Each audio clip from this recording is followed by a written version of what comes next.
Halo semuanya, nama saya Alvina Aulia. Pada kesempatan kali ini saya akan mengajarkan parsing pada teknik kompilasi. Di teknik kompilasi itu terdapat dua jenis parsing. Parsing pada teknik kompilasi itu dibagi dua. Yang pertama adalah top-down parsing. Yang kedua adalah bottom-up parsing. Untuk saat ini akan kita pelajari adalah top-down parsing. Untuk top-down parsing, biasanya kita menggunakan grammar. Grammar itu misalnya kita punya E menghasilkan T aksen menghasilkan plus TE aksen atau MT, T menghasilkan FT aksen, T aksen menghasilkan bintang FT aksen atau MT, dan yang terakhir adalah F menghasilkan E dalam kurung atau ID. Grammar itu sendiri terbagi dalam satu grammar terbagi menjadi pemproduksi dan hasil produksi. Jadi kalau kita punya E menghasilkan TE aksen, yang sebelum tanda panah kita sebut sebagai pemproduksi. Yang setelah tanda panah kita sebut sebagai hasil produksi.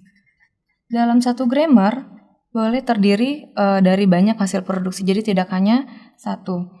Nah, selain itu untuk top dan parsing kita harus pastikan grammar yang kita punya sudah tidak memiliki left recursive dan left factoring. Tidak ada left recursive dan left factoring. Untuk materi left recursive dan left factoring tidak akan kita jelaskan di sini. Jadi untuk soal yang ada sudah dipastikan tidak ada left recursive dan left factoringnya lagi. Nah, setelah kita memastikan sudah tidak ada left recursive dan left factoringnya, kita cari nilai first. Cari nilai first. Sekarang kita lihat, di sini kita punya 5 grammar. 1, 2, 3, 4, 5. Kita punya 5 grammar. Karena kita punya 5 grammar, maka kita punya 5 first.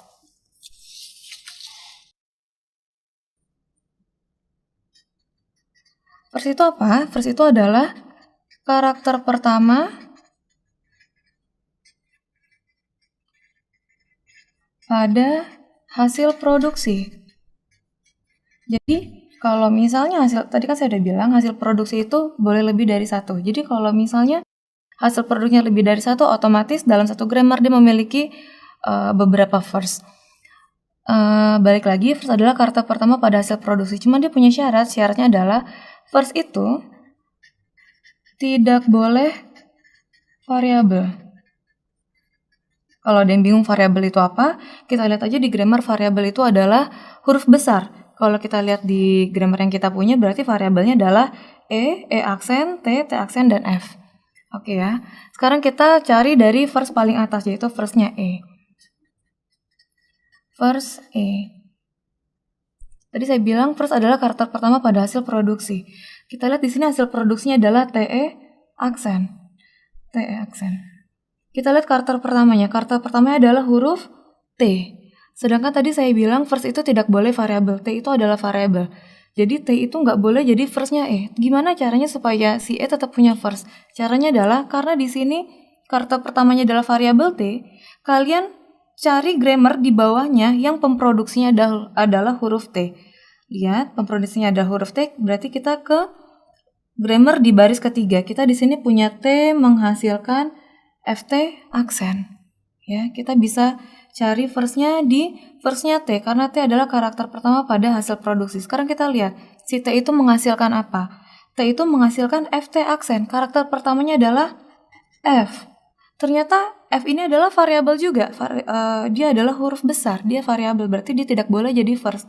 Oleh karena itu kita pindah lagi ke grammar yang pemproduksinya adalah huruf F. Di sini kita punya F menghasilkan E dalam kurung dan ID. Di sini kita punya dua hasil produksi. Hasil produksi yang pertama adalah E dalam kurung. Hasil produksi yang kedua adalah ID.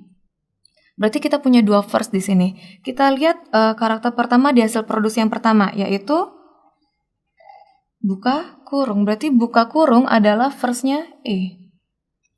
Sekarang kita lihat di hasil produksi yang kedua, yaitu ID. ID adalah singkatan dari identity, berarti di satu kesatuan.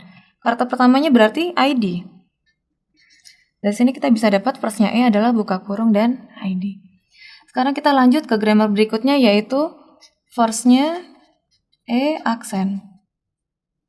Kita lihat E aksen itu menghasilkan plus TE aksen atau empty. Kita lihat di hasil produksi yang pertama, karakter pertamanya adalah plus. Plus bukan variabel, berarti plus boleh jadi first-nya E aksen. Oke ya. Sekarang kita ke selanjutnya, hasil produksi yang kedua adalah empty. Empty juga bukan variabel, berarti empty boleh jadi first. Selanjutnya, kita ke first-nya T. T kita lihat hasil produksinya adalah FT aksen. Karakter pertamanya adalah F. Karena F adalah variabel, kita pindah ke grammar yang pemproduksinya adalah huruf F. Di sini kita punya dua hasil produksi, E dalam kurung dan ID. Sama seperti first-nya E, berarti first-nya T adalah buka kurung dan ID. Selanjutnya, first T aksen. Ya, T aksen. T aksen memiliki dua hasil produksi juga, yaitu bintang FT aksen dan empty.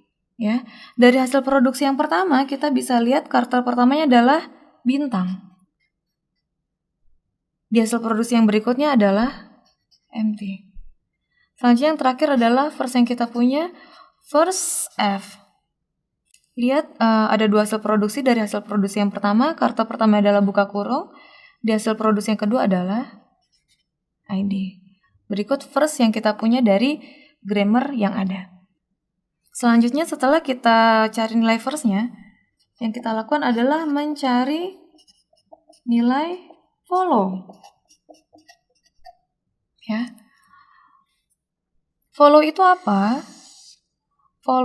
Follow adalah karakter yang mengikuti di belakangnya. Contohnya ya. Misalnya saya punya A, B, C. Ya. Follow-nya A adalah B. Jadi yang pas banget di belakangnya. Follow-nya A itu bukan BC tapi B. C itu adalah follow-nya B. Oke ya. Berikutnya, seandainya saya punya A plus B. Follow-nya A adalah plus. Yang pas di belakangnya. Tapi seandainya yang saya punya adalah A, D, E. Follow-nya A itu tidak ada.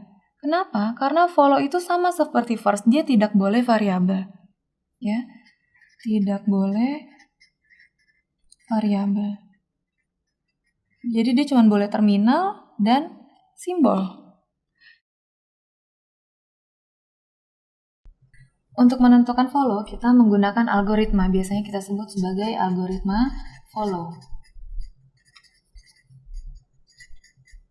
Algoritma follow itu terdiri dari 3. Yang pertama adalah jika S adalah start simbol,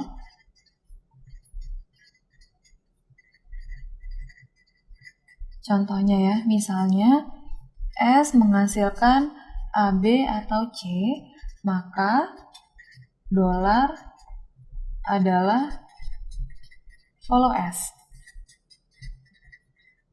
Itu algoritma yang pertama. Untuk algoritma yang kedua adalah jika A menghasilkan alfa, B, beta, maka